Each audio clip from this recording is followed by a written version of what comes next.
Dog moms, and what you gonna do? What you gonna do when they come for you? Dog moms.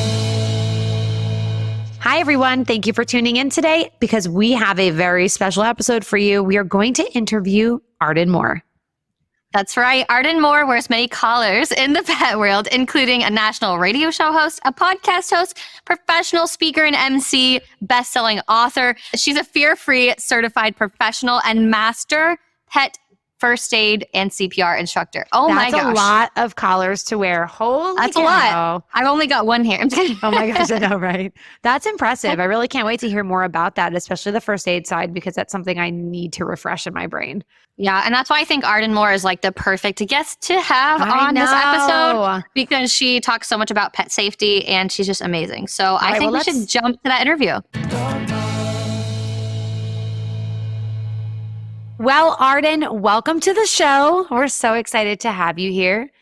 Just for everyone to know, can you start by telling us like how you first got interested in pet behavior and training? Because that's like the umbrella to all the amazing other things that you do. Well, I had been a journalist, still am, for many, many years, and I went into the field of pet health and behavior writing and got to team up with major veterinarians and behaviorists, you know, the ones with the Vanna White initials after their names because they're certified and everything. And they took me under their wing. And I think I've always loved dogs and cats, and why not help others with good science and good training tips to bring a better bond to you and your pet and to keep them healthy. So that's how I got into all this. So I'm known as America's pet health and safety coach because I do teach pet first aid and fear-free and behavior. So I got my girl with me, Kona. Come on. Oh, what a cutie. She is known as pet safety dog Kona and nickname Ice Cream Kona.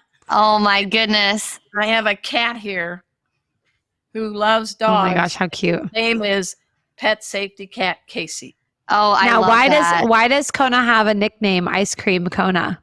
Because it's just a cool name, and when you say that, not little like kids pup cups. Get him some pup cups. He's a certified therapy dog. The cat's a certified therapy cat. Wow. Casey. And when you go to see kids and you tell her nickname, you can see them just feel safe. Light up.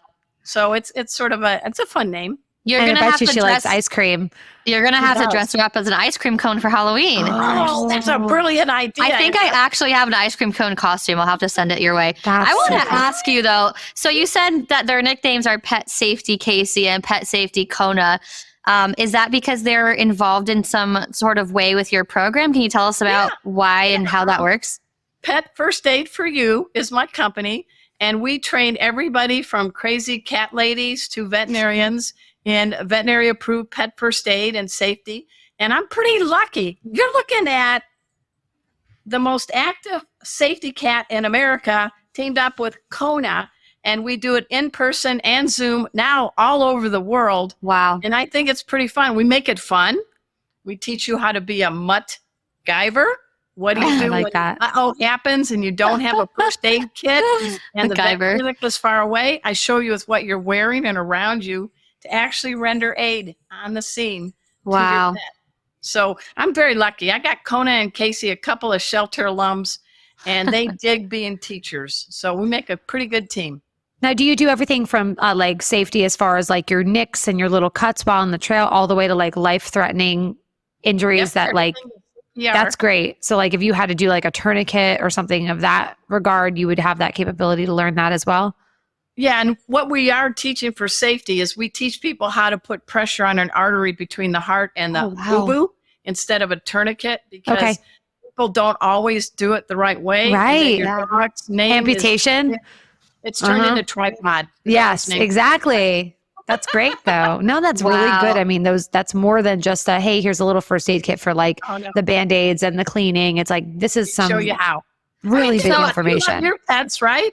And one of the best gifts you can give your pet is to keep them safe. And so I think everyone should take a pet first. And I think we all assume those big, scary things won't happen to us, but it's just like insurance. You don't think you need it till you need it. You know what I mean? And so it's like it's one of those situations where you're going to be so grateful to have that knowledge. And I think if we all just took the time to actually do that and not put it on the back burner, it's just going to make us that better, not 100%. Just for us, but other people too. So is this like I see it's Pet First Aid for You is your company. Is this like a course that someone takes online or like, and what is it that you go over if someone wants to learn more? We have different levels. It's in person or interactive on Zoom, and we promise no snoring, no death by PowerPoint. It's active, and you're acting like a first responder.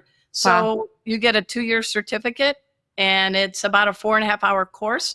But if you just are a pet parent out there wanting to know a little bit of basics, we also teach a little short course.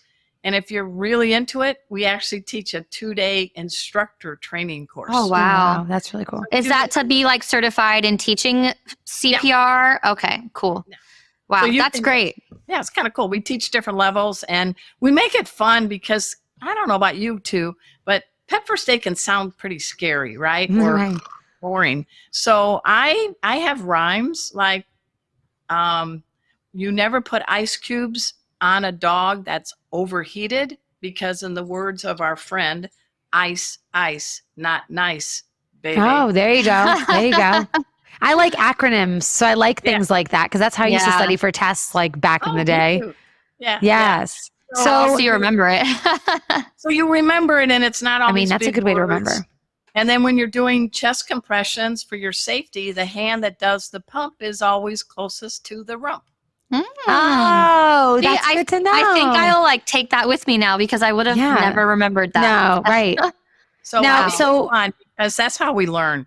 There's so many different tiers to that, but is there something that for every basic pet parent out there, is there like one tip that you like to share to everybody out there that they should know about first aid? I think they need to get into the habit of doing a head to tail check on their pets at least once a week, one-on-one without the others, to determine what is normal, to catch a little growth on them or a hot spot and save money at the vet and extend the life of your pet. And the second takeaway is, I wish we could, but our pets don't live in protective bubbles.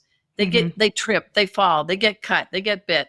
So when you approach a dog, they smell your emotional state. So I tell everybody, I give you all permission to freak out later. Yeah, I like it. And then I like that dramatic pause. Oh my gosh, you know. Be calm and confident. Say, never apologize when your pet is hurt.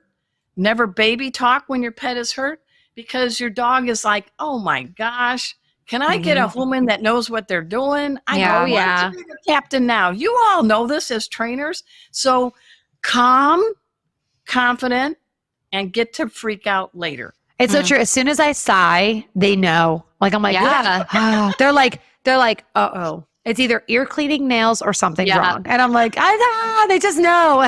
Well, I found something happened with one of my dogs who's like extremely sensitive one time, where I used to always, when he would get scared, I would say, it's okay. Don't worry, it's okay. And guess what? I started saying, it's okay. And he would start looking for things to be afraid of. He started thinking like, oh no, it's okay means something scary is happening. And I was like, oh my gosh. So now I've learned to just like keep it calm. Don't even say anything, because it started creating like this pattern of like something scary is happening right now. And even though it was like my way of being like trying to calm him down, trying to calm myself down, like dogs pick up on those things for sure. Oh, yeah, definitely. Thanks so much for making our tails wag by watching this guest interview from Arden Moore's Four-Legged Life. Four-Legged Life. Make sure to subscribe so you're up to date with all of our Four-Legged Life content. Four-Legged Life. Four-Legged Life.